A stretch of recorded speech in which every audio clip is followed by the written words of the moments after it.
Human nearly died for alien girl, then discovered she was galactic royalty. That's what it cost him. 8 pieces of steel buried in human flesh. 8 times his blood spilled onto the dirty ground of an alien city. 8 reasons he should have died that night. But Daniel Davidson didn't die. And those 8 wounds? They were about to start a war that would shake the entire galaxy. You see, humans have this problem. This beautiful, stupid, dangerous problem. We can't walk away. We see someone in trouble, and something in our DNA says, not on my watch. Even when walking away would be smarter. Even when helping means death, the aliens don't understand it. They call it recklessness. They call it insanity. We call it being human.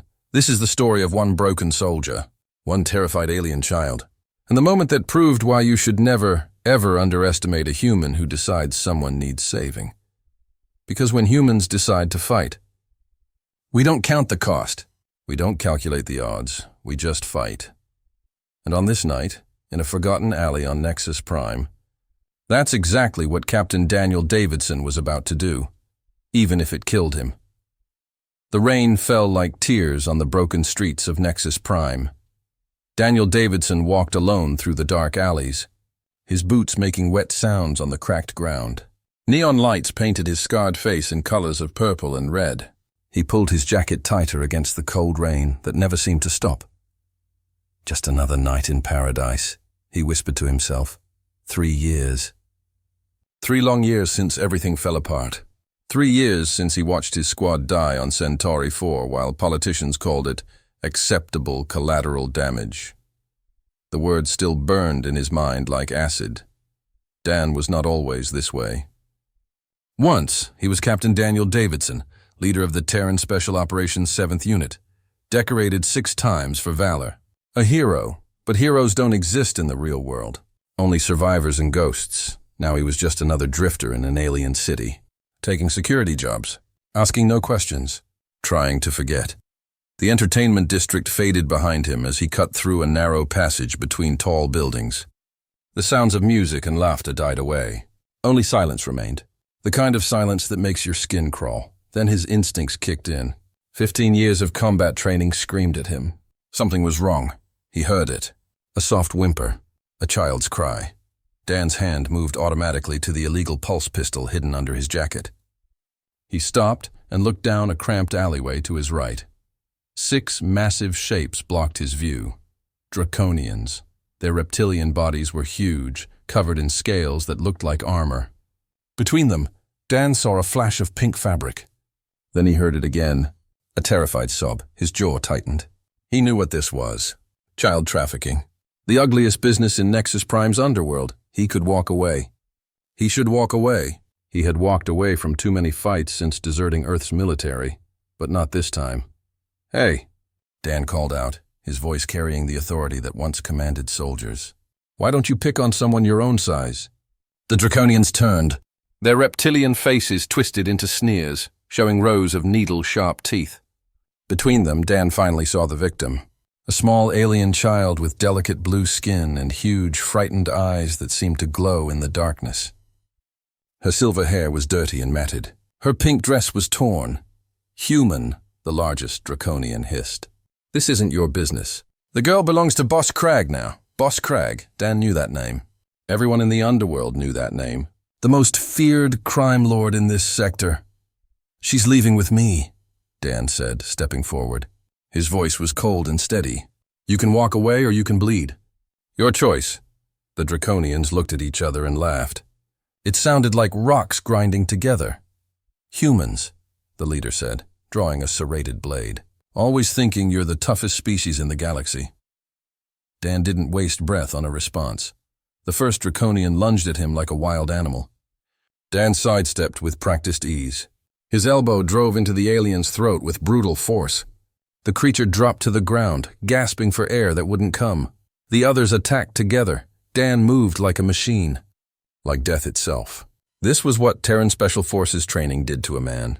It made him a weapon. He broke the second attacker's arm and used the alien's own momentum to throw him into 2 others. They crashed to the ground in a heap of scales and claws. The 4th Draconian's claws raked across Dan's back. Pain exploded through his body as the claws tore through his jacket and flesh. Blood ran hot down his spine, but adrenaline kept him moving. Dan spun and drove his boot into the creature's knee. The crack was sickening. The Draconian screamed and fell. Now only two remained, the leader and one other. They circled Dan more carefully now, seeing him as the threat he was. Dan positioned himself between them and the girl. She was pressed against the alley wall, frozen in terror. "Run," Dan told her without taking his eyes off the Draconians. "Now!" The girl didn't move. Fear had locked her in place. The Draconians attacked simultaneously from both sides. Dan caught the first blow on his forearm, but the second attacker's blade slipped past his defense. The serrated edge sank deep into his side. Hot, terrible pain bloomed in his torso as the knife tore through muscle and flesh. Dan roared. More rage than pain, more fury than fear. He grabbed the Draconian's wrist, keeping the knife embedded in his body. If he let the serrated edge pull out, it would do even more damage. With his free hand, he drove his thumb into the alien's eye socket. The creature shrieked and released the knife. Dan pulled the blade free from his own flesh. Blood poured from the wound.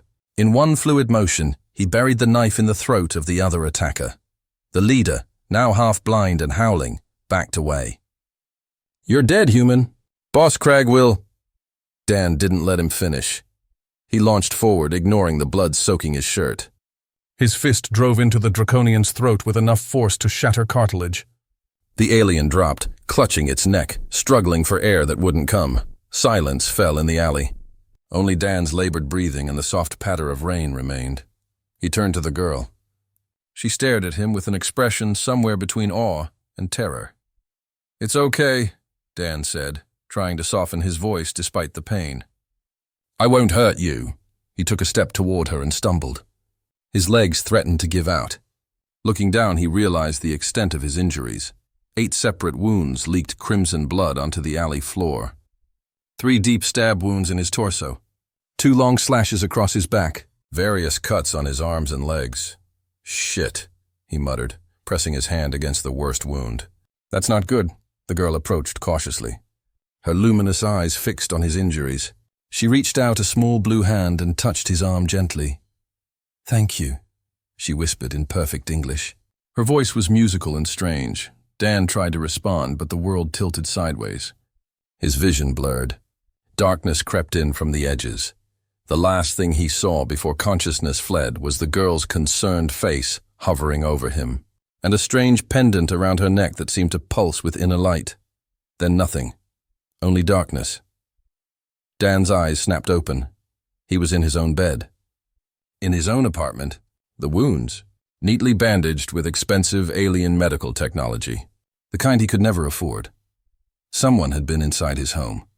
Someone had saved his life, but who? The door chimed. Once, twice, 3 times. Dan grabbed his pulse pistol and checked the security screen. His blood ran cold. 6 Azurian royal guards stood at his door in full ceremonial armor. Between them stood the little girl from the alley, now cleaned up and wearing an elegant silver dress, and beside her, the most beautiful alien woman Dan had ever seen. Sky-blue skin that seemed to glow, snow-white hair cascading over her shoulders, eyes like Earth's oceans. She smiled at the camera. Like she knew he was watching, like she knew everything. Dan's hand tightened on his weapon. "Who the hell did I save?" he whispered. "That little girl. She wasn't just any child, and those 8 stab wounds, they just put Dan in the crosshairs of the most powerful forces in the galaxy. You want to know what happens when a broken human soldier meets alien royalty? When the galaxy's deadliest criminals come hunting for revenge. When one man's choice to do the right thing starts a war between species. Then you need to watch part 2. The Princess and the Deadly Debt. Because Dan is about to learn 3 things. First, the child he saved is the future queen of an alien empire. Second, the crime lord Crust has already put a bounty on his head. And third, the beautiful woman at his door knows secrets about his past that could clear his name or get him killed. Part 2. The Princess and the Deadly Debt. Let me ask you something. You ever wake up and realize you made the biggest mistake of your life? Dan did, the moment he opened that door. See? Saving a kid from thugs? That's noble. That's heroic. That's the right thing to do. But saving the crown princess of the most powerful alien empire in the galaxy? That's suicide. Because now Dan wasn't just dealing with street thugs.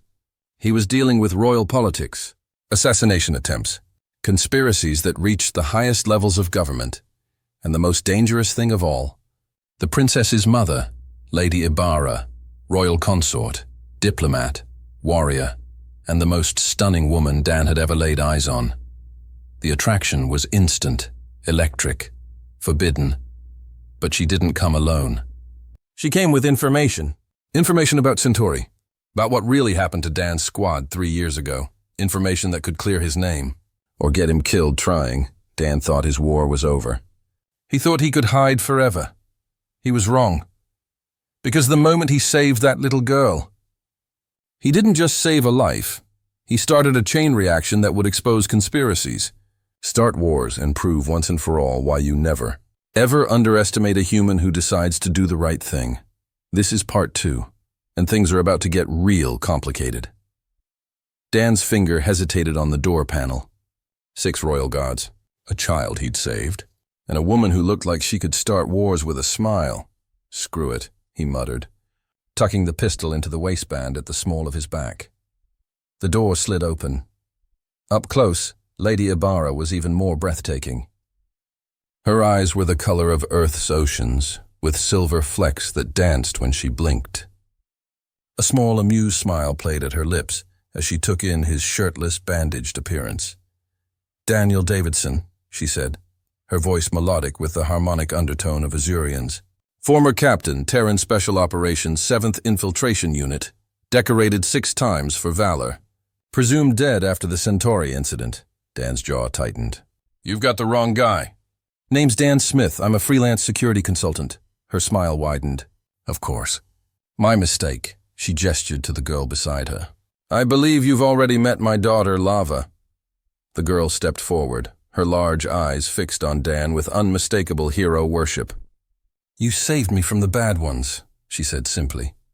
Dan's expression softened slightly. "You're looking better, kid."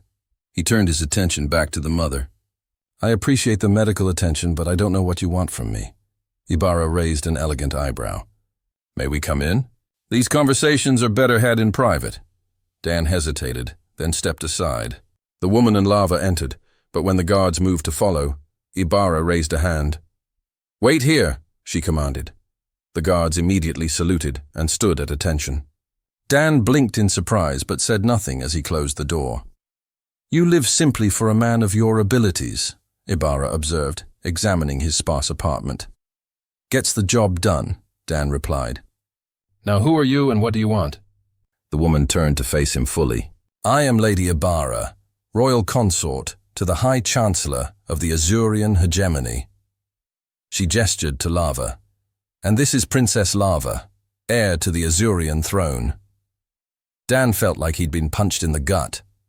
He'd saved the Azurian princess. The diplomatic implications alone were staggering. "That's unexpected," he managed. Ibarra's lips curved into a smile that sent inappropriate heat through Dan's body. "Lava has a habit of slipping away from her guards to explore. A trait she gets from me, I'm afraid." Her expression turned serious. "You saved her life at great risk to your own." "The hegemony owes you a debt," Dan shook his head. "I didn't know who she was." "Anyone would have done the same." "No," Ibarra said firmly. "They wouldn't have. I've studied your species extensively, Captain Davidson. Humans possess a unique moral courage that most races find perplexing. You'll fight and die for principles, for strangers. It's what makes your kind so dangerous and so valuable." She stepped closer. Dan caught her scent, something like vanilla and spice, but alien and exotic. "I want to offer you a position as Lava's personal bodyguard. The salary is substantial, and you would have diplomatic immunity throughout hegemony space." Dan frowned. "I'm not looking for a job, especially not one that puts me in the spotlight." "I understand your reluctance, given your situation with Earth authorities," Ibarra said smoothly. "But consider the alternatives. The man you crossed, Boss Crag, is not merely a criminal. He's the local enforcer for the Draconian Syndicate." Dan's blood ran cold. The Syndicate was the most feared criminal organization in the galaxy. "By tomorrow, Ibarra continued. There will be a bounty on your head that will attract every mercenary and assassin in the sector. Alone, your chances of survival are minimal. Dan's mind raced, weighing his limited options. I'll escort you and the princess back to your embassy, he finally said. After that, we can discuss a temporary arrangement while I consider your offer. Relief flickered across Ibarra's perfect features. A reasonable compromise. Dan moved to a storage compartment, retrieving a fresh shirt and backup weapons. As he pulled the shirt over his head, he caught Ibarra watching him with undisguised interest. Her ocean blue eyes lingered on the defined muscles of his torso. Your species heals remarkably quickly, she observed, her voice carrying a hint of something Dan couldn't quite identify. One of our better qualities, Dan replied, strapping a vibro knife to his ankle. Along with our stubbornness. Ibarra's lips curved into that dangerous smile again. I've observed many fascinating human qualities during my diplomatic career. The way she said fascinating made Dan pause. There was definitely more than diplomatic interest in her tone. We should move, he said, redirecting the conversation. If the syndicate knows where I live, we don't have much time. Ibarra nodded, turning to her daughter. Lava, stay close to Captain Davidson. The girl beamed up at Dan. I knew you'd help us. I told Mother you would. Dan felt something tug at his heart, an unfamiliar sensation after years of emotional detachment. He pushed it aside and checked the charge on his pulse pistol. We'll take the service corridors, he said. Less surveillance. When they exited the apartment, the Azurian guards fell into formation around them. Their commander, a stern-faced male with tactical markings on his armor, approached Dan. Captain Davidson, he said with surprising deference. Commander Thalos. My team is at your disposal, Dan blinked in surprise. Your team follows my lead? Lady Ibarra's orders, Thalos replied. She believes your unorthodox human tactics may prove advantageous. Dan glanced at Ibarra, who merely raised an eyebrow in response. There was clearly more to this royal consort than met the eye. They moved through the building's service corridors, Dan leading with Lava close behind him. The Azurian guards formed a protective perimeter, with Ibarra in the center. Despite her formal title and elegant appearance, Dan noticed she moved with the practiced grace of someone familiar with combat situations. The embassy is 10 blocks from here, Dan said as they reached the building's rear exit. We'll stick to the maintenance tunnels as much as possible. The tunnels are mapped and monitored, Commander Thalos warned. Not all of them, Dan replied with a grim smile. During the Human-Draconian War, Terran intelligence created several covert pathways through Nexus Prime. Most were forgotten after the peace treaty. Ibarra stepped closer to him, her exotic scent momentarily distracting. You continue to surprise me, Captain. How many other secrets do you possess? Their eyes locked, and Dan felt an electric current pass between them. There was challenge in her gaze, but also unmistakable attraction. More than is safe to know, Lady Ibarra, he replied softly. The moment was broken by Commander Thalos clearing his throat. We should proceed. Dan led them through increasingly narrow passages, eventually reaching an access panel hidden behind decades of grime. As he worked to open it, Ibarra moved beside him. The Centauri massacre, she said quietly, ensuring only he could hear. It wasn't what the official reports claimed. Dan's hands froze on the panel. What do you know about Centauri? Enough to understand why you deserted. Her voice dropped even lower. The Azurian Intelligence Directorate has files that your government would kill to suppress. Files that prove your squad was set up. Before Dan could respond, the panel slid open, revealing a dark tunnel beyond. He stared at Ibarra, his mind reeling with implications. We'll discuss this later, she promised, her fingers briefly touching his arm. A contact that sent unexpected warmth through his body despite the gravity of her revelation. They moved through the tunnel in silence, Dan's thoughts churning. If what Ibarra suggested was true, if there was evidence that could clear his name and reveal what really happened on Centauri, it changed everything. The tunnel opened into a broader maintenance corridor, lit by sporadic emergency lighting. They were halfway to the embassy when Dan's instincts flared. He raised his fist, bringing the group to an immediate halt. What is it? Thalos whispered, "We're not alone," Dan replied, drawing his pulse pistol. The attack came from both ends of the corridor simultaneously. Plasma fire erupted like a storm of death. 2 Azurian guards fell immediately, their armor no match for military-grade weapons. "Ambush!" Thalos shouted, returning fire. Dan pushed Lava behind a maintenance panel and took position in front of her. "Stay down," he ordered. He turned to Ibarra. "Get behind me." Instead, the royal consort drew a sleek pistol from a concealed holster on her thigh. She fired 3 precise shots, dropping an advancing attacker. "I can handle myself, Captain," she said, the harmonics in her voice intensifying with adrenaline. Dan couldn't help the surge of admiration that coursed through him. He'd never met a woman quite like Ibarra. Together with the remaining guards, they fought off the first wave of attackers. The confined space worked to their advantage, preventing the Syndicate mercenaries from utilizing their superior numbers. During a brief lull, Dan turned to Ibarra. "This isn't a random hit. They knew exactly where we'd be." Her eyes narrowed. "We have a traitor." More footsteps echoed through the tunnel. "Reinforcements approaching." "We're boxed in," Dan said grimly. Ibarra's gaze met his. An unspoken understanding passed between them. Commander Thalos's communicator crackled, but before he could respond, Dan noticed something. The timing. The precision.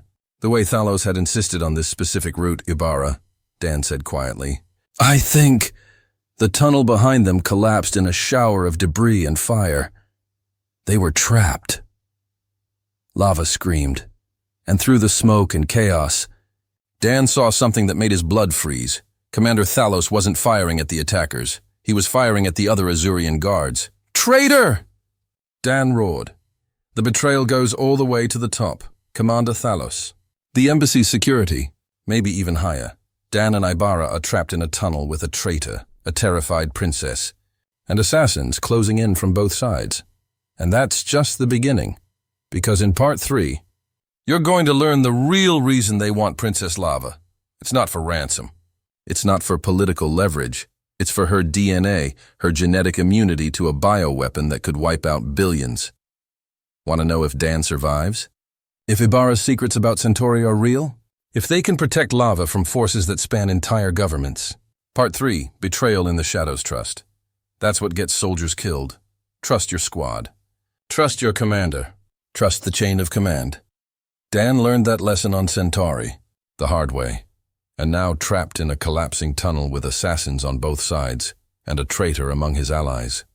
He was about to learn it again. But here's the thing about humans that aliens never understand. We don't just survive betrayal, we get angry. Commander Thalos thought he had it all figured out.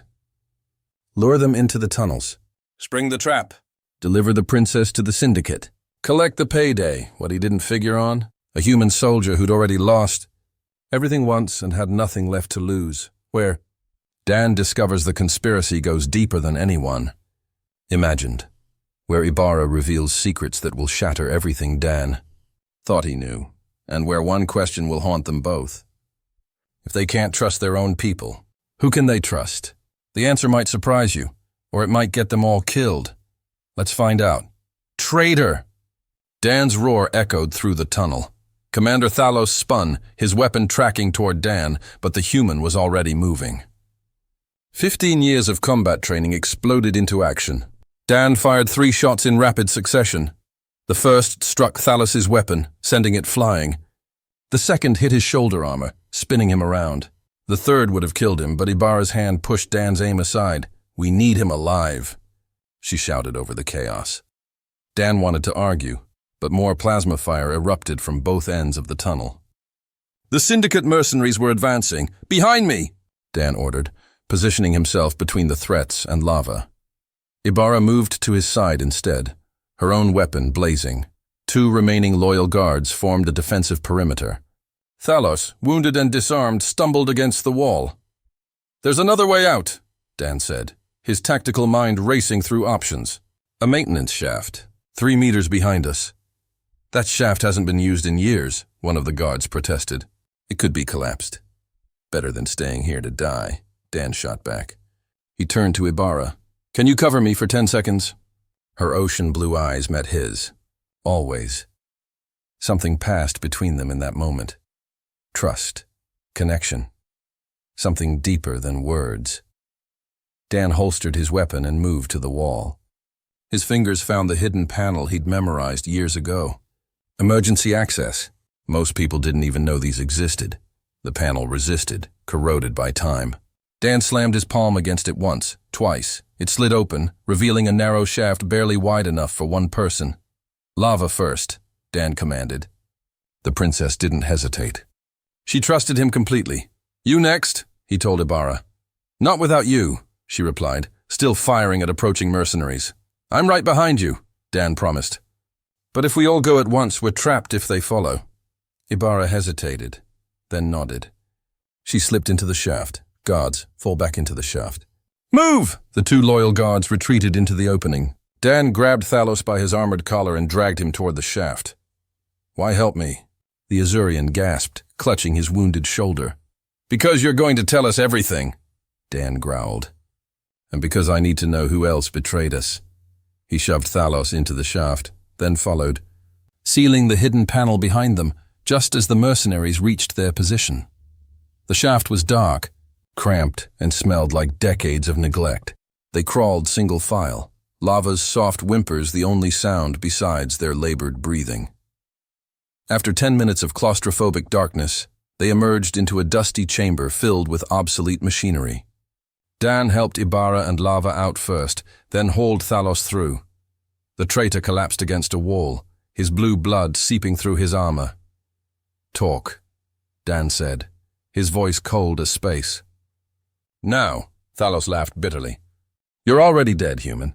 You just don't know it yet." Ibarra stepped forward, and Dan saw a side of her he hadn't witnessed before. Her expression was ice. Her voice carried absolute authority. "Commander Thalos," she said softly, "by ancient Azurian law, betrayal of royal blood carries one punishment. Your family will be stripped of honor for 7 generations. Your name will be erased from all records. You will cease to exist in our history." Thalos's face went pale. In Azurian culture, this was worse than death. "Unless," Ibarra continued, "you cooperate fully. Then perhaps leniency." The commander's resistance crumbled. "It wasn't my idea. I was approached 6 months ago. Offered more money than I'd see in 10 lifetimes. Who approached you?" Dan demanded. "Vorin, chief of security for the embassy." Ibarra's eyes widened. "Vorin has served my family for 20 years. And he's been selling information to the syndicate for 5 of them," Thalos said. "The conspiracy goes higher. Much higher. There are people in both the Azurian government and Terran command who want the princess. Why?" Dan asked, though dread was already forming in his gut. Thalos looked at Lava. "Tell them, little princess. Tell them what makes you special." Lava's voice was small, frightened. "Mother says I'm immune. Immune to what?" Dan pressed. Ibarra's expression hardened. "During the Draconian War, they deployed a bioweapon. It devastated 3 of our colony worlds. Millions died." She knelt beside her daughter, touching her face gently. "Lava was born during the pandemic. Against all odds, she survived. The scientists discovered she carries a genetic mutation. She's completely immune to the draconian bioweapon." The implications hit Dan like a physical blow. "Her DNA could be used to create a countermeasure. Or to create a new weapon," Ibarra said grimly. "One that targets only Azurians without immunity. It would make her genetic profile the most valuable commodity in the galaxy." Dan's mind raced. This wasn't just about kidnapping for ransom. This was about genocide, about weapons that could kill billions. "We need to get to your safe house," Dan said. "Somewhere off the grid." "I have a place," Ibarra replied. "An old cultural exchange center in the human district. It was abandoned after the war, but I maintained it privately." Dan gave her a questioning look. "I've always been fascinated by humans," she said. And there was something in her eyes that made Dan's pulse quicken despite their dire situation. "First," Dan said, pulling out his military-grade scanner, "we need to confirm our suspicions." He activated the device, tapping into the embassy's security feed. What they saw confirmed their worst fears. Vorin, the chief of security, was meeting with a draconian official in the embassy's secure conference room. Commander Thalos stood beside them, or rather, a holographic projection of Thalos. The traitor had never intended to die in that tunnel. "That's Boss Crag," Dan said grimly, recognizing the massive draconian crime lord. Ibarra's expression became something dangerous. "Treason," she whispered. On the screen, they watched as Vorin handed Crag a data chip, the princess's route and schedule for the next week, and the codes to disable her protection detail. "The festival," Ibarra breathed. "They're planning to take her during the Ascension Festival, when security will be overwhelmed by crowds." "How long until the festival?" Dan asked. 5 days. Dan turned to face her fully. "Then we have 5 days to stop them. 5 days to expose the conspiracy and protect Lava. Against the syndicate, corrupted government officials, and whoever else is involved," one of the guards said. "That's impossible." Dan's expression hardened. "I've done impossible before. On Centauri, my squad held off an entire battalion for 6 hours to evacuate civilians. We were outnumbered 50 to 1, and your squad died," the guard pointed out. "Yes," Dan said quietly. "But those civilians lived. 300 men, women, and children who were supposed to die lived because 8 humans decided impossible didn't matter." He looked at Lava, who was watching him with those large, trusting eyes. "I didn't take 8 stab wounds just to let her die now." Ibarra moved closer to him. "We're not on Centauri, Daniel. This time you're not alone." Their eyes locked. In that moment, something shifted between them. Partnership, understanding, maybe more. "We need to move," Dan said, breaking the moment. "If Vorin knows about the safe house—" "He doesn't," Ibarra assured him. "I've kept that location secret for years. Not even the High Chancellor knows about it." They reached the safe house just as Nexus Prime's artificial night cycle began. The building looked abandoned from the outside, a decrepit 3-story structure with faded lettering. "Doesn't look like much," Dan commented. "That's the point," Ibarra replied, pressing her palm against a hidden scanner. The door slid open, revealing an interior that contradicted the exterior completely. Modern furniture, elegant design, a blend of human and Azurian aesthetics. Part 4. The Truth About Centauri. There are 3 kinds of soldiers: those who follow orders, those who question orders, and those who discover their orders were lies from the beginning. Dan was about to become the 3rd kind. For 3 years, he carried the weight of Centauri.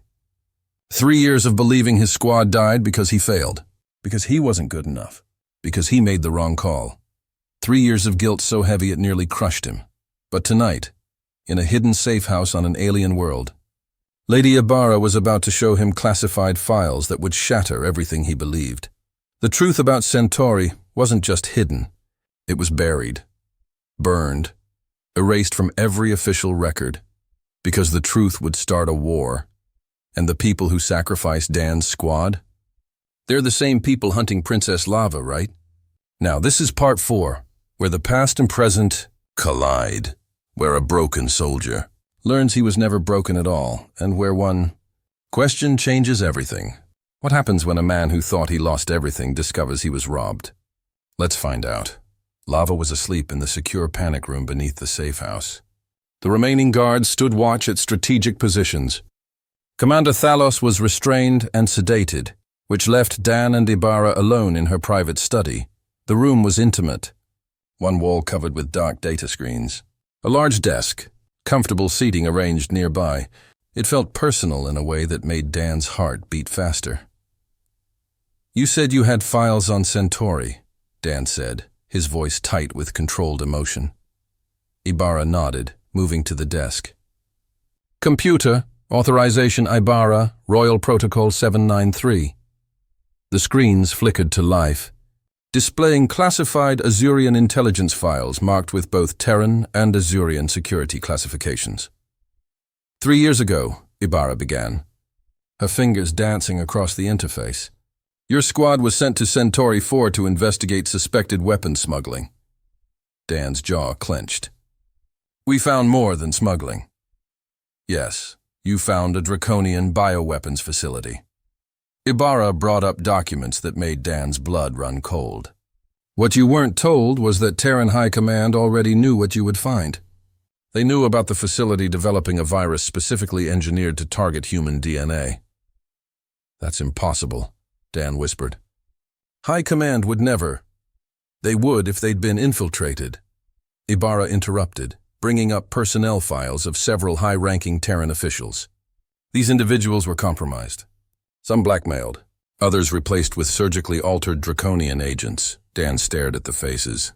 Men and women he'd respected, had taken orders from Admiral Chen, General Rodriguez, Secretary Morrison, all of them compromised. Why send us at all? Dan asked, his voice hoarse. Your squad was getting too close to the truth through other investigations, Ibarra explained. The compromised officials needed to eliminate you while maintaining plausible deniability. She brought up tactical maps showing troop movements and extraction points. They sent you in with faulty intelligence. They withdrew your extraction team 3 hours before the scheduled pickup. And then, they bombed the facility, Dan finished, the pieces finally fitting together. With us still inside, yes, Ibarra's voice softened. They blamed the Azurian military for the civilian casualties. Made you scapegoats. 300 civilians died, Dan said bitterly. No, Ibarra's fingers moved across the screen. They didn't. Security footage appeared. Footage Dan had never seen. Video from inside the facility showing his squad, Ramirez, Chen, Jackson, Torres, Maya, Rodriguez, Bennett, Kim, evacuating civilians through emergency tunnels. Dan's hands trembled as he watched. His squad moving with precision and courage, saving lives even as the building collapsed around them. You saved over 300 lives that day, Ibarra said quietly. The official report claimed you killed them. But this footage proves the truth. Dan couldn't speak. Couldn't breathe. Years of guilt crashed down around him like broken glass. Your squad died as heroes, Ibarra continued, trying to get those people out before the bombing. But the conspirators couldn't let the truth emerge. So they branded you traitors and murderers. Rage built inside Dan like a nuclear reaction. Pure, focused, deadly. Who authorized the bombing? He asked, his voice dangerously calm. Admiral Marcus Chen. He's now chairman of the Terran Security Council.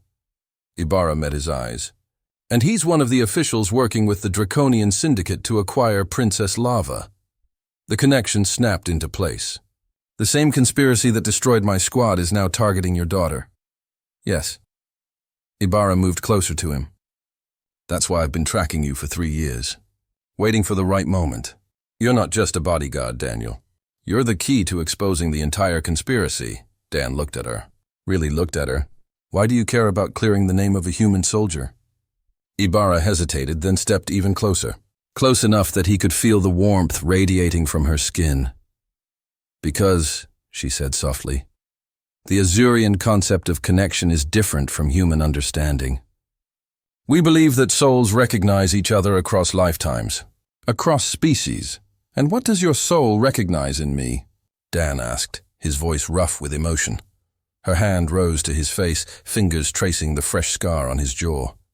A warrior's heart, honor, sacrifice, something I've never found among my own kind. And what's that? Fire, she whispered. The last threads of Dan's resistance snapped. He pulled her to him, their lips meeting in a kiss that burned away years of isolation and pain. Her skin was cooler than a human's, but her mouth was warm, tasting of something sweet and alien and intoxicating. Ibarra responded with equal intensity, her fingers threading through his hair as she pressed herself against him. When they finally broke apart, both were breathing heavily. I've wanted to do that since I first saw you, she admitted, even with all the bandages. Dan asked with a half smile. Especially because of them, she replied. 8 stab wounds to save a child you didn't know. Such beautiful human recklessness. Their second kiss was deeper, more urgent. Dan's hands traced the curves of her body through the sleek material of her outfit, while hers explored the hard planes of his chest and shoulders. They moved toward a doorway at the back of the study, lips barely parting, and then a sharp alarm cut through the moment. Ibarra pulled back, her eyes wide. Perimeter breach! Dan was instantly alert, reaching for his weapon. How? This place isn't on any registry. Ibarra moved quickly to the security console, bringing up external camera feeds. It's not the syndicate, she said with surprise. It's a human female, unarmed. The screen showed a woman in nondescript clothing standing at the building's entrance, looking directly at the hidden camera. Dan's expression darkened. "I know her. Who is she?" "That's Maya Fowler." Dan's voice was barely above a whisper. "My squad's intelligence officer." Ibarra turned to him. "But you said she was killed on Centauri," Dan finished. "I watched her die." Maya Fowler stood at the door, alive, after 3 years. The woman who knew all of Dan's tactical secrets. Who had access to every classified operation his squad ever ran. Was she a ghost? A clone? A draconian spy with a stolen face? Or something else entirely? Dan's finger tightened on his weapon trigger. "Let her in," he said quietly. "But keep lava hidden," Ibarra nodded. "Are you sure about this?" Dan's eyes never left the screen. "No, but if Maya's really alive, she might have answers we need. And if she's not really Maya?" Dan's expression turned cold. "Then I'll do what I should have done 3 years ago. I'll finish the mission." Maya Fowler entered cautiously. She looked different, thinner, a jagged scar running from temple to jaw. But her eyes, Dan knew those eyes. "Captain Davidson," she breathed. "You're really alive." "Funny," Dan replied, his weapon trained on her center mass. "I was about to say the same thing about you, Maya Fowler. Back from the dead, but is she an ally or the ultimate betrayal?" In Part 5, you're going to discover how Maya survived Centauri, what the Draconians did to her, the real plan to weaponize Princess Lava's DNA, and the mission that will either save billions or start an interstellar war. Part 5, Ghosts from the Past. You ever see a ghost?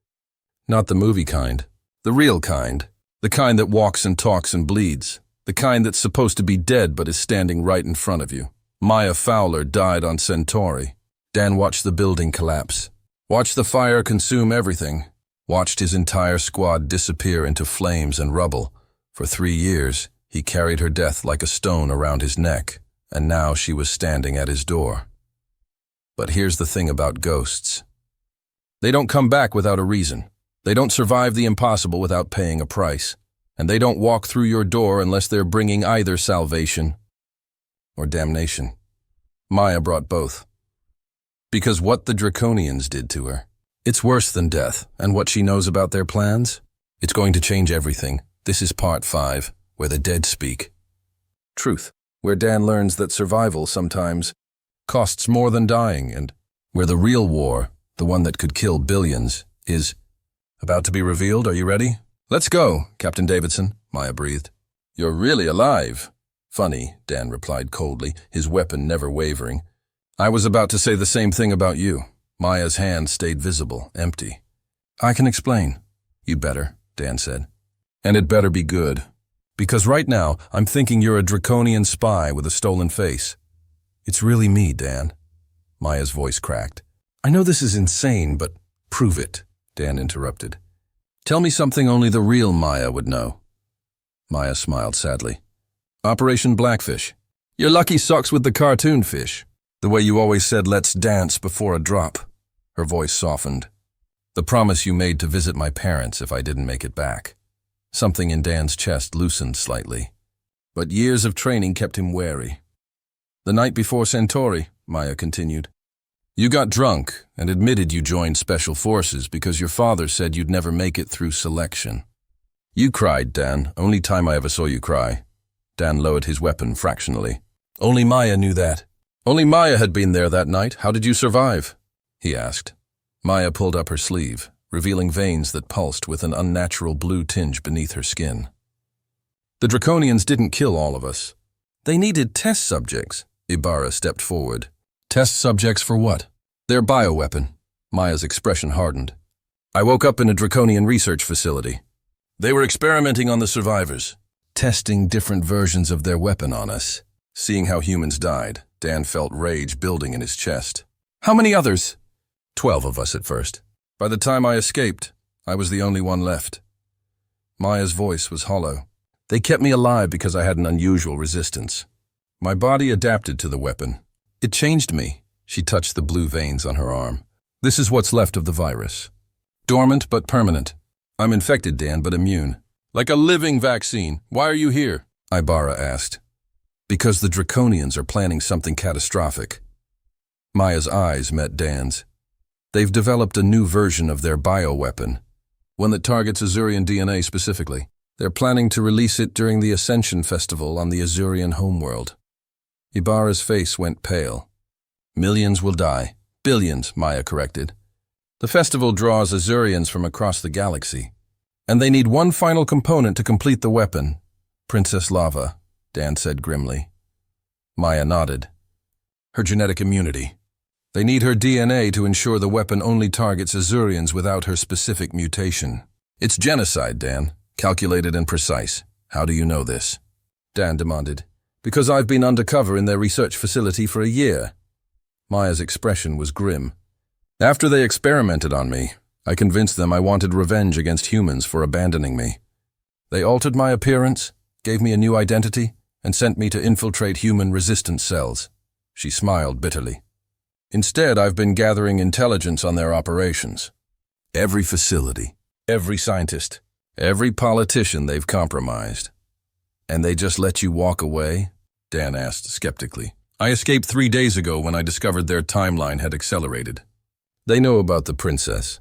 They know she's in danger, and they're moving up their operation. A soft chiming came from Maya's wrist. I didn't come alone, she said. The door opened and a tall Azurian male entered. His uniform was worn and dirty, but bore the insignia of the Azurian Royal Science Division. Professor Taryn, Ibarra gasped. We thought you were dead. Captured, my lady. Not dead, the professor bowed slightly, along with several other scientists. The Draconians forced us to work on their bioweapon for 2 years. He can verify my story, Maya said. And he knows how to create a countermeasure using the princess's immunity. Dan studied them both, his instincts warring with hope. We need to test you both, he said to Ibarra. Your people must have ways to verify identities. Ibarra nodded, moving to a cabinet and retrieving a small device. This scans for neural patterns. Draconian disguises can fool visual inspection, but not this. The tests took minutes. Both Maya and Professor Taryn passed, tension visibly drained from Dan's shoulders. Okay, I believe you. Maya's relief was palpable. Thank God, because we don't have much time. How long? Dan asked. Days at most, Professor Taryn replied. The bioweapon is nearly complete. They only need samples from the princess to finalize it. Then we stop them before they can complete it, Dan said decisively. And we expose the conspiracy in both governments. Ibarra brought up a tactical display showing a massive facility. This is the Draconian Embassy on Nexus Prime. According to our intelligence, they maintain a secure data hub there, one that would contain evidence of the conspiracy. I can get us in, Maya offered. I still have clearance codes from my undercover work. It's too dangerous, Dan objected. They'll be expecting you. Which is exactly why we'll use that expectation against them, Ibarra countered, a sly smile playing on her lips. We set a trap of our own. As they formulated their plan, Dan found himself repeatedly distracted by Ibarra. The intensity of their earlier moment lingered between them, creating an almost tangible current whenever their eyes met. During a brief pause while Maya and Professor Taryn reviewed security protocols, Ibarra pulled Dan aside into an adjacent room. We need to talk about what happened earlier, she said softly. Not the best timing, Dan replied, though he made no move to increase the distance between them. On the contrary. Ibarra stepped closer. Among my people, warriors often connect deeply before battle. It's believed to strengthen resolve and luck. Is that what we were doing? Dan asked. Connecting? We were starting to, she murmured, her hand coming to rest on his chest. I would very much like to finish what we began.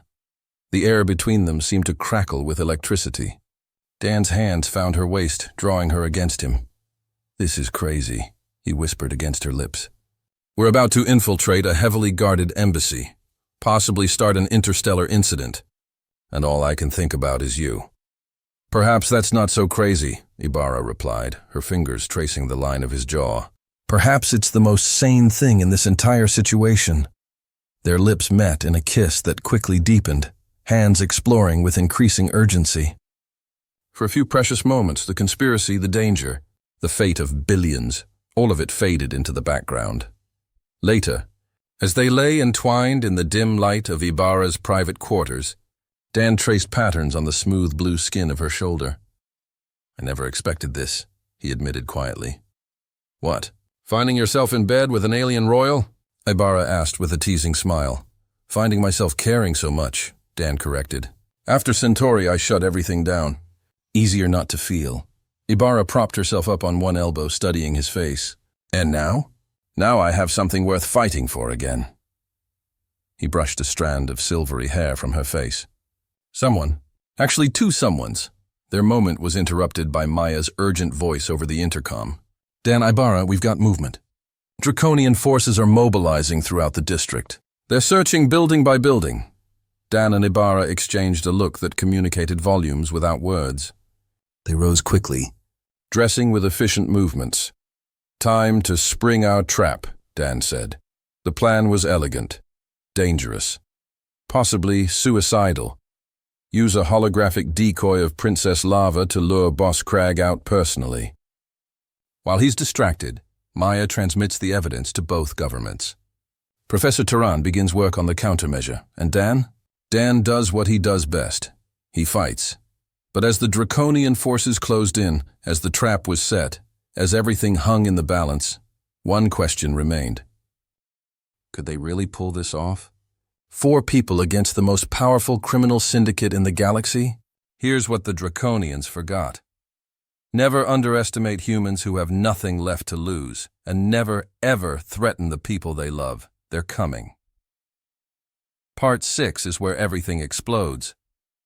Using a child as bait. It's the kind of plan that would get you court-martialed, dishonorably discharged, maybe even executed. But desperate times call for desperate measures. And Dan was way past desperate.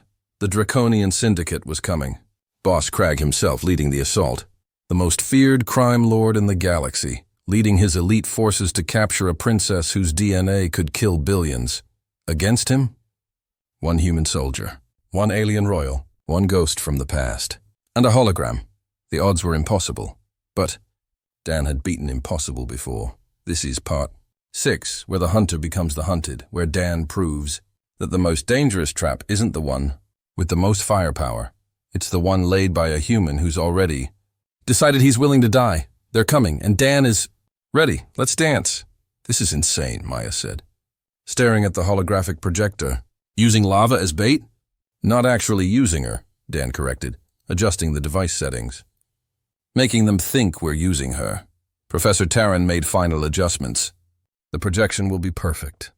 Indistinguishable from the princess, even to bioscanners. The real lava was safely hidden in the secure panic room beneath the safe house. Ibarra had said goodbye to her daughter with tears in her eyes. "Remember, little one," Ibarra had whispered. "No matter what you hear, stay here until Daniel or I come for you." Lava had nodded solemnly. "I understand, Mother." She'd turned to Dan with complete trust. "The human will protect us." I saw it. Now, in the main room, they prepared for war. The plan was elegant. Create a false security breach showing lava on surveillance systems. The draconian hunters would detect it. Boss Crag, eager for such a valuable prize, would come personally. Meanwhile, Maya would transmit all the conspiracy evidence to both the Azurian High Council and uncorrupted Terran intelligence officials. "They're approaching," Maya announced from the monitoring station.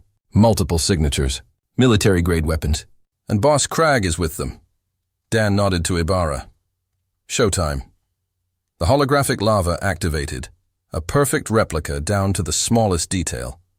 Dan positioned himself as her protector while Ibarra moved to her hidden position. "Remember," Dan said to the team, "we need Crag alive. He's the key to unraveling everything." The first explosion rocked the building's outer defenses. Dan smiled grimly. Right on schedule. The Draconians breached the main entrance with coordinated precision. Dan watched through security feeds as Boss Crag directed his forces. The crime lord was impressive, tall and powerfully built even for his species, with scarred scales that spoke of countless battles. "He's taking the bait," Maya confirmed. "Ibarra, they're coming your way," Dan said into his communicator. "Ready," came her calm reply. the plan hinged on perfect timing.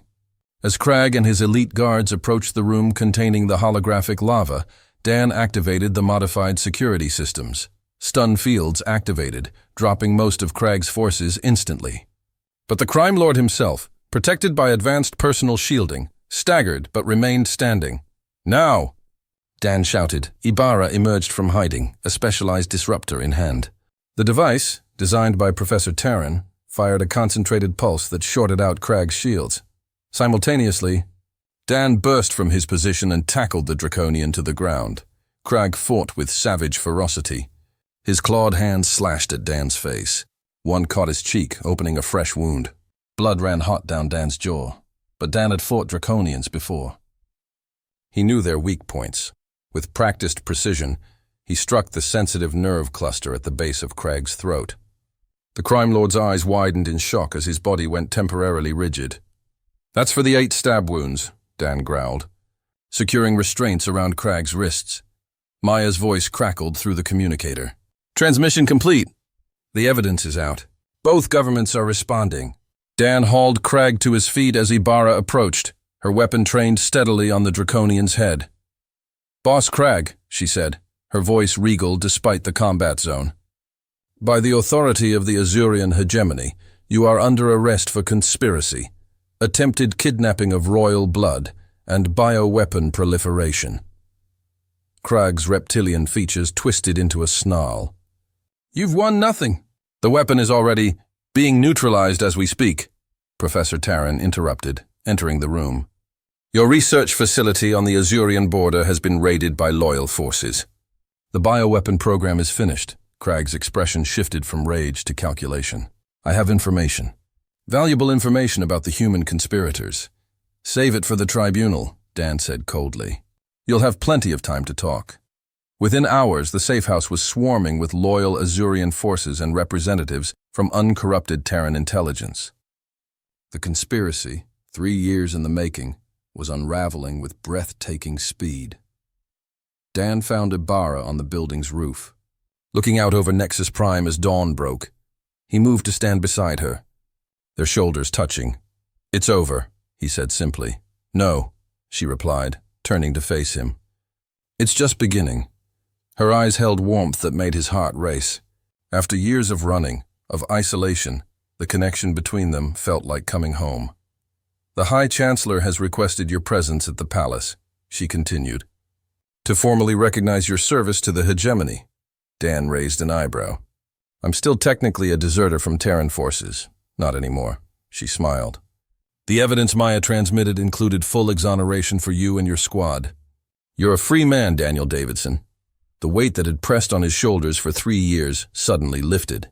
Dan took a deep breath of the morning air, feeling truly alive for the first time since Centauri. "What happens now?" he asked. "That depends," Ibarra replied, stepping closer. "The position as Lava's bodyguard is still open. She's quite insistent on having you specifically." "Just Lava?" Dan asked, his hands finding her waist. Ibarra's lips curved into that dangerous smile. "The royal consort might have similar requirements." "Sounds demanding," he murmured, drawing her against him. "Very demanding," she agreed, her fingers tracing the fresh cut on his cheek.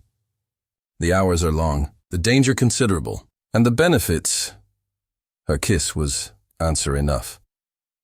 2 weeks later, the grand hall of the Azurian royal palace. Dan stood in formal Terran dress uniform, uncomfortable but proud. Beside him, Maya and the surviving members of his squad, all officially pardoned. The ceremony was broadcast throughout Terran and Azurian space.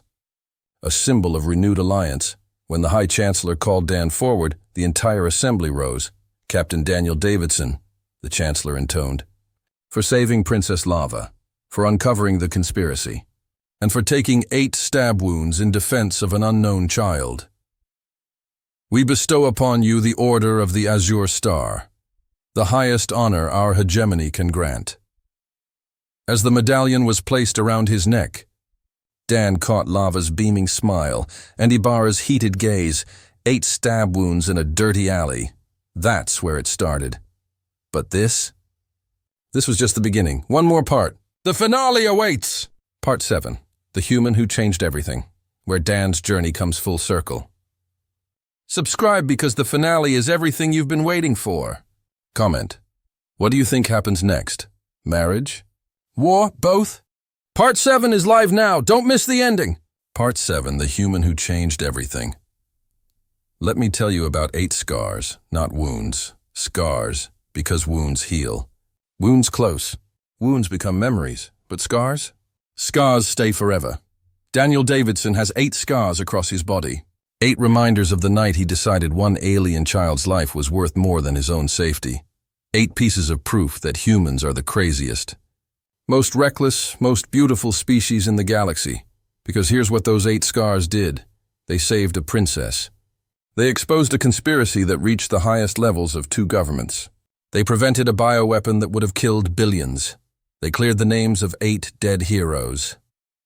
They united 2 species on the brink of war, and they gave one broken soldier a reason to believe in something again. 3 weeks ago, Dan was a nobody.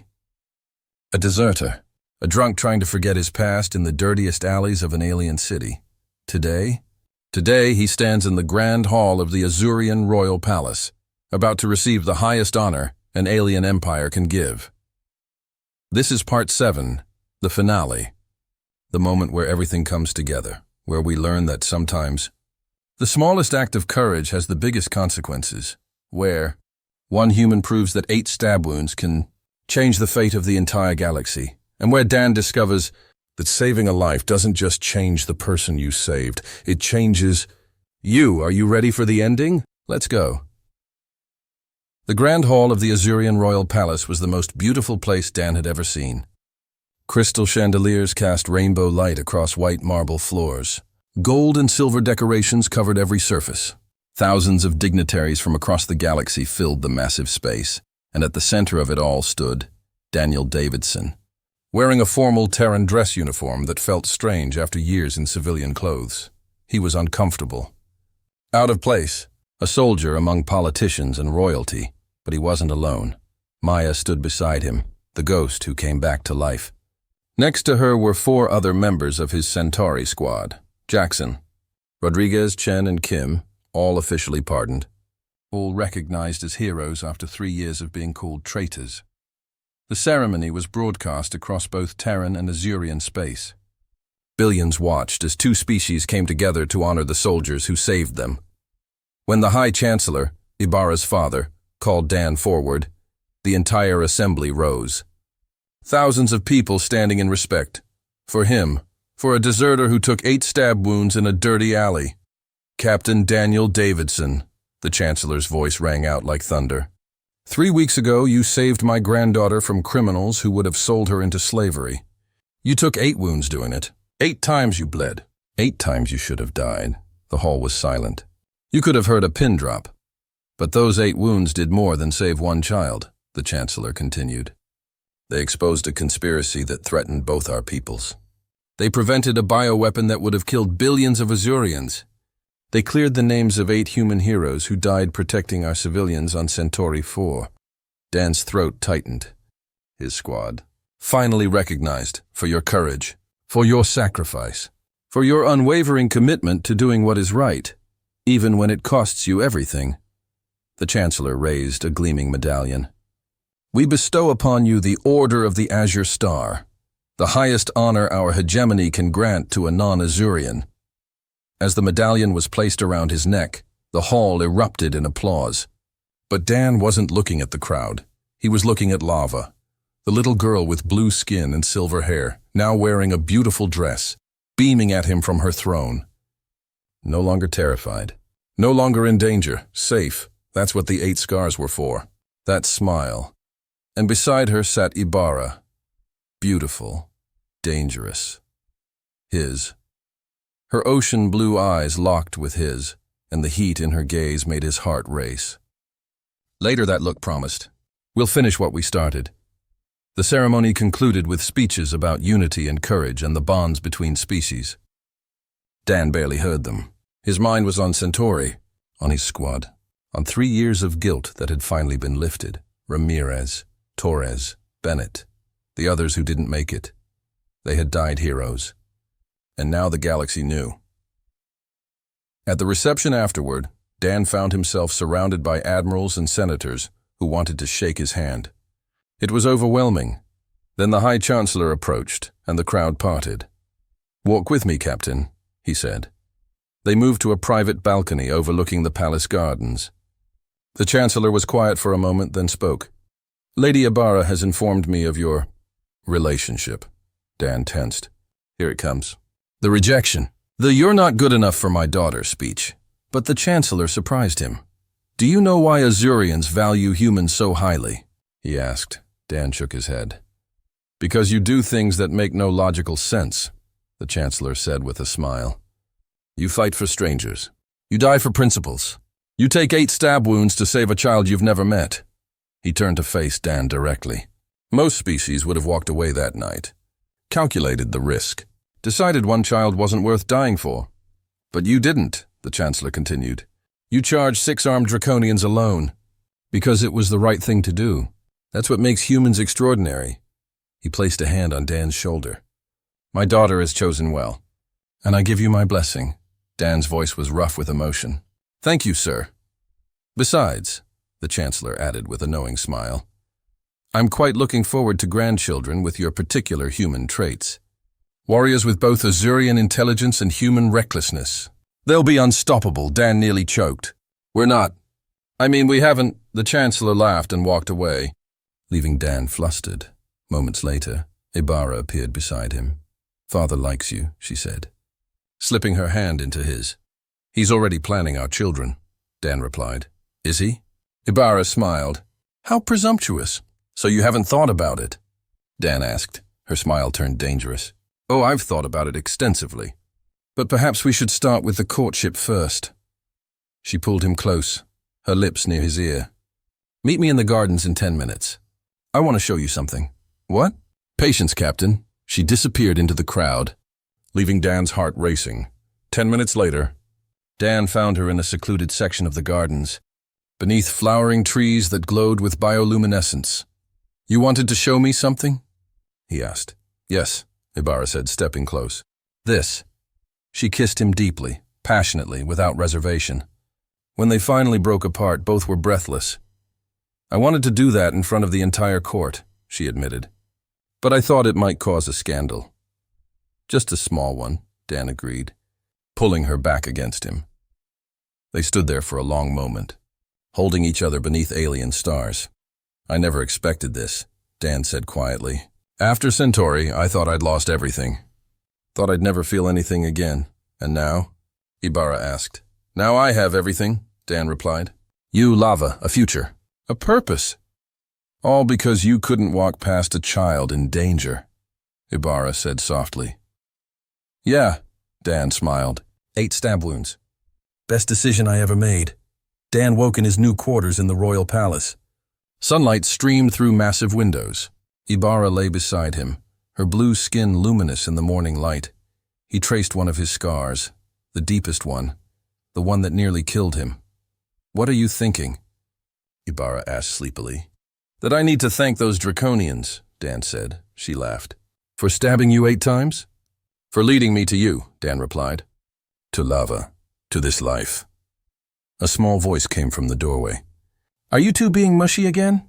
Lava stood there in her nightgown, holding a stuffed animal. "Come here, troublemaker," Dan said. She ran and jumped onto the bed, snuggling between them. "Tell me the story again," Lava demanded. "About the 8 stab wounds." Dan and Ibarra exchanged amused looks. "Once upon a time," Dan began, "there was a broken soldier who thought he had nothing left to live for." As he told the story, Lava listened with wide eyes, even though she'd heard it 100 times, and Dan realized something. Those 8 scars weren't reminders of pain. They were proof that sometimes the worst moments of your life lead to the best things. They were proof that courage isn't about being fearless. It's about doing the right thing even when you're terrified. They were proof that humans, crazy, reckless, stubborn humans, really can change the galaxy.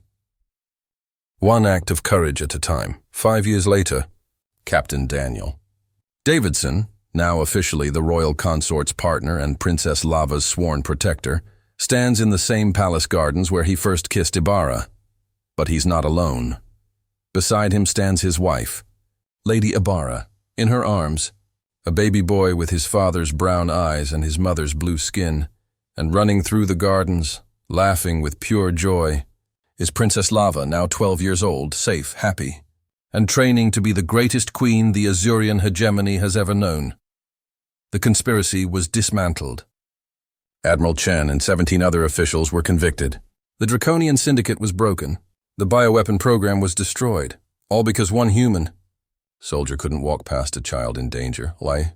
Because 8 stab wounds led to 8 scars that changed everything. You want to know what makes humans special? It's not our strength. It's not our technology. It's not even our stubbornness. It's that we care. We see someone in trouble and something in our DNA says, "Not on my watch. We'll take 8 stab wounds. We'll face impossible odds. We'll stand alone against armies, because doing the right thing isn't about calculating the risk. It's about deciding that some things are worth dying for. And if you're lucky, if you're really lucky, they're also worth living for." Daniel Davidson took 8 stab wounds in a dirty alley on an alien world, and those 8 wounds, they gave him everything, and that is how one human changed the galaxy. 8 stab wounds. 8 scars. Infinite consequences. Did you love this story? Did Dan's journey inspire you? Did you feel every moment of this epic tale? Then do me a favor. Hit that like button and smash subscribe if you believe that humans are the most courageous, most reckless, most amazing species in the universe. Share this video with someone who needs to hear that one act of courage can change everything. Comment below and tell me, what was your favorite moment in this entire series? Would you take 8 stab wounds to save a stranger? What other HFY stories do you want to hear? This is HFY Sci-Fi, where we celebrate what makes humanity extraordinary, where we prove that doing the right thing, even when it costs everything, is what separates us from the darkness, where one soldier's choice to save a child becomes a legend that echoes across the stars. Want more stories like this? I've got hundreds of incredible HFY tales waiting for you. Humans who defy alien empires, soldiers who refuse to surrender, heroes who change the fate of civilization. Subscribe and turn on notifications so you never miss a story. And remember, somewhere out there in some dirty alley, in some forgotten corner of the galaxy, another human is about to do something crazy, reckless, and heroic, because that's what we do. We don't walk away. We don't calculate the odds. We just do what's right, even if it costs us 8 stab wounds. Thank you for watching this 7-part epic. Thank you for believing in Dan's story. Thank you for being part of the HFY community.